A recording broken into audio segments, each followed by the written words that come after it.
Do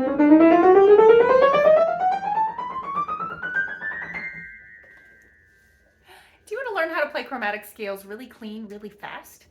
How do you do that? Well,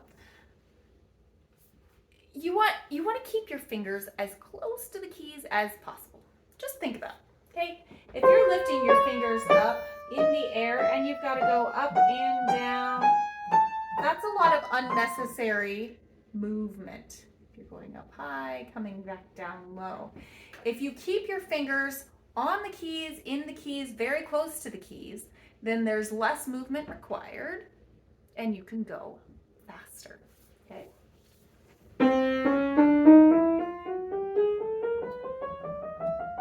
So really try and stay low, close to the keys.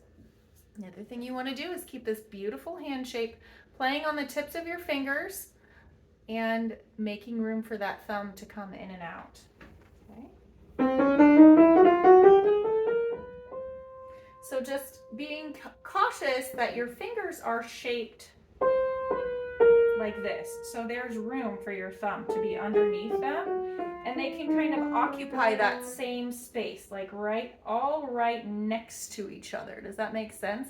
If you've got flat fingers, especially with a chromatic scale, that's really going to limit the speed of your thumb because it really needs to be able to get into this tight space underneath your fingers, okay? So keeping that nice round hand shape so that your thumb can tuck underneath, so you can keep all of your fingers really close to each other and really close to the keyboard. That's going to give you some more speed. And the other thing I think is a method of playing the keys that is very specific for quick action. So these keys can go down really slowly and still make a sound, or they can go quickly. And usually we kind of associate that quick motion with a staccato, but it doesn't necessarily need to have that short staccato sound. You just want to use the same sort of technique and action that you are going to use for a staccato, pulling those fingers in. It's kind of this motion like you're grabbing onto something. I call it squirrel fingers. Digging for a little nut, trying to pull it in.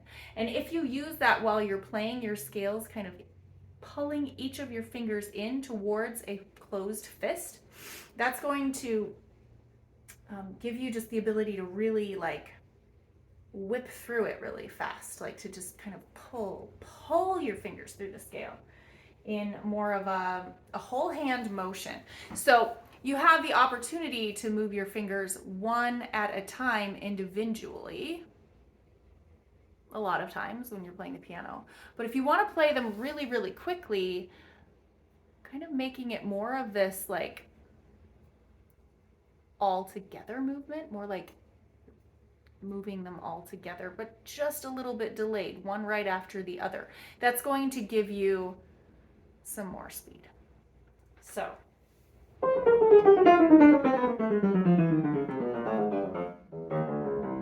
this kind of quick finger pull is going to give you some speed.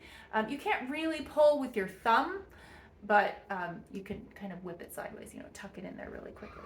So those are a couple of technical ideas to get you thinking about chromatic scales and how to tighten them up, how to make them more accurate, more clean, and more quick.